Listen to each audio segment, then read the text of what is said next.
نحمدہ ونصلی ونسلم علی خاتم النبیین۔ آسمان و زمین نور ہوتے ہیں۔ مکتبۃ المدینہ کی کتاب فیضان نماز صفحہ 67 پر ہے۔ حضرت سیدنا ابو عبید رحمۃ اللہ علیہ بیان کرتے ہیں جب مسلمان کا انتقال ہوتا ہے تو زمین کے مختلف گوشے یعنی کونے یوں پکار اٹھتے ہیں، اے اللہ، ایمان والا بندہ فوت ہو گیا۔ بس آسمان و زمین اس پر روتے ہیں۔ اللہ پاک ان دونوں سے ارشاد فرماتا ہے تم میرے بندے پر کس وجہ سے روئے؟ وہ عرض کرتے ہیں اے ہمارے رب، وہ بندہ ہمارے جس گوشے یعنی کونے کنارے سے بھی گزرا تیرا ذکر کرتے ہوئے گزرا۔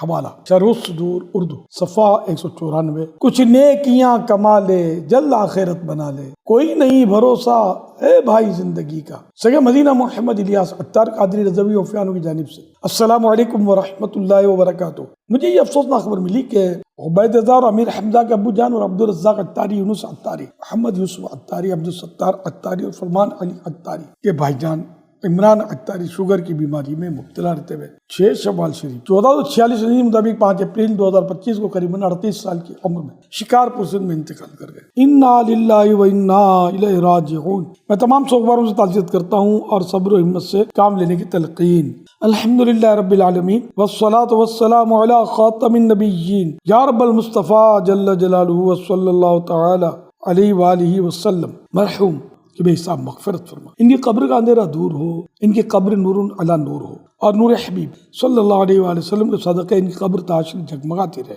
یا رب العزت ان کی قبر جنت کا باغ بن جائے۔ یا رب جلیل تمام سوگواروں کو صبر جمیل اور صبر جمیل پر اجر جزیل مرحمت فرما۔ یا ذل جلال والاکرام، اے عظمت و عزت والے، میرے پاس جو کوئی ٹوٹے پھوٹے اعمال ہیں اپنے کرم کے شاہ نشان ان پر اجر عطا فرما۔ یہ سارا عدل و ثواب جناب رسالت مآب صلی اللہ علیہ وآلہ وسلم کو عنایت فرما۔ وسیلہ خاتم النبیین صلی اللہ علیہ وآلہ وسلم یہ سارا ثواب مرحوم سمیت ساری امت کو عنایت فرما۔ اللہم آمین بجاہ خاتم النبیین صلی اللہ علیہ وآلہ وسلم۔ نماز روزوں کی پابندی کرتے رہیے، مدنی چینل دیکھتے رہیے، اپنی اچھی نیت ضرور بھجوائیے گا، ہمت رکھیے گا۔ بے حساب مغفرت کی دعا کا ملتجی ہوں۔ 11 شوال شریف 1446 نے ہی مطابق 10 اپریل 2025 کو یہ پیغام ریکارڈ کیا۔ صلو علی الحبیب صلی اللہ علیہ محمد۔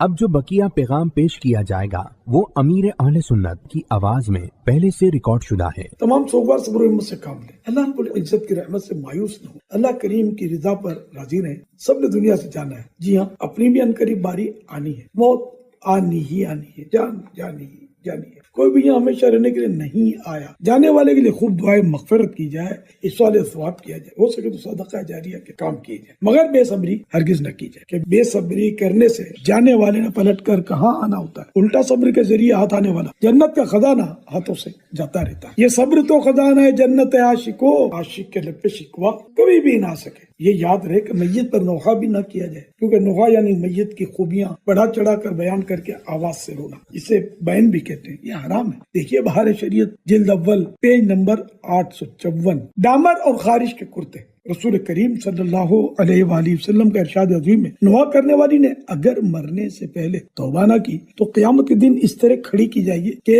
اس پر ایک کرتا قطران یعنی ڈامر کا ہوگا اور ایک کرتا جرب یعنی کھجلی کا۔ حوالہ مسلم شریف صفحہ 465، حدیث نمبر 934۔ یا اللہ پاک تیری پناہ۔ شرح حدیث، ڈامر میں آگ جلد لگتی ہے اور سخت گرم بھی ہوتا ہے۔ جرب وہ کپڑا ہے کہ جو سخت خارش میں پہنایا جاتا ہے۔ معلوم ہوتا ہے کہ نوحہ کرنے والی پر بروز قیامت خارش کا عذاب مسلط ہوگا، کیونکہ وہ نوحہ کر کے لوگوں کے دل غمگین اور زخمی کرتی تھی، تو قیامت کے دن اسے خارش سے زخمی کیا جائے گا۔ اس سے یہ بھی معلوم ہوا کہ نوحہ خواہ عملی ہو یا قولی یعنی اپنے انداز سے، اعضاء سے یا زبان سے جس طرح بھی کیا جائے سخت حرام ہے، کیونکہ اکثر عورتیں ہی نوحہ کرتی ہیں، اس لیے حدیث پاک میں عورت کا تذکرہ ہوا، ورنہ مرد بھی اگر نوحہ کرے گا تو اس کے لیے بھی اسی طرح کا عذاب ہے۔ دیکھیے میرات المناجی جلد 2 پیج نمبر 503۔ یا اللہ پاک تیری پناہ۔ اے سوگوارو، اگر آپ میں سے کبھی زندگی میں کسی نے نوحہ کیا ہو تو توبہ کر لیجیے۔ یا اللہ پاک میری توبہ کر لے توبہ، رب کی رحمت ہے بڑی، حشر میں ورنہ سزا ہوگی کڑی۔ اے غمزدو، بہرحال ہمیں دنیا سے جانے والے سے اپنی موت کی یاد کا سامان کرنا چاہیے۔ فرمان مصطفیٰ صلی اللہ علیہ وآلہ وسلم ہے، السعید من وعظ بغیرہ، یعنی سعادت مند وہ ہے جو دوسروں سے نصیحت حاصل کرے۔ حوالہ ابن ماجہ جلد اول پیج نمبر 34، حدیث نمبر 46۔ تو اے غم کے مارو، ہمیں اپنی آخرت کی تیاری مزید بڑھانی چاہیے۔ روز تو لوگوں کی اموات ہو رہی ہیں، ڈیلی نہ جانے کتنے لوگ دنیا سے چلے جاتے ہیں۔ آپ کے یہاں جو میت ہوئی بے شک صدمے کا باعث ہے اور عزیزوں پر رنج و غم کا پہاڑ ٹوٹا ہوگا، مگر ظاہر ہے دنیا میں ہونے والی یہ کوئی نئی چیز نہیں، ایک دن ان فوت ہونے والوں کی لسٹ میں اپنا نام بھی آنے والا ہے۔ آج لوگ ہمیں جناب کہتے ہیں مگر کل مرحوم کہا کریں گے۔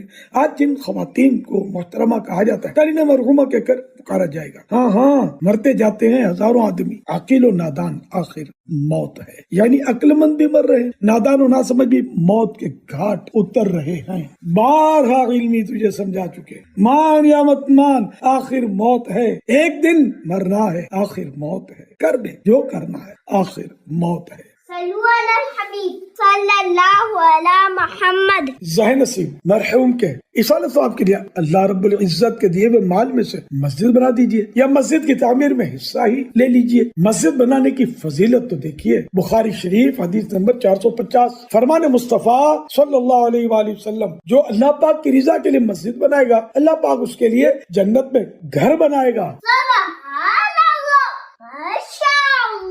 صلو علی الحبیب صلی اللہ علیہ محمد۔ ہر ہفتے سوشل میڈیا اور خصوصاً مدنی مذاکرے میں مدنی چینل پر جس رسالے کے پڑھنے کا اعلان کیا جاتا ہے اسے ضرور پڑھیا سن لیا کیجئے۔ صلو علی الحبیب صلی اللہ علیہ محمد۔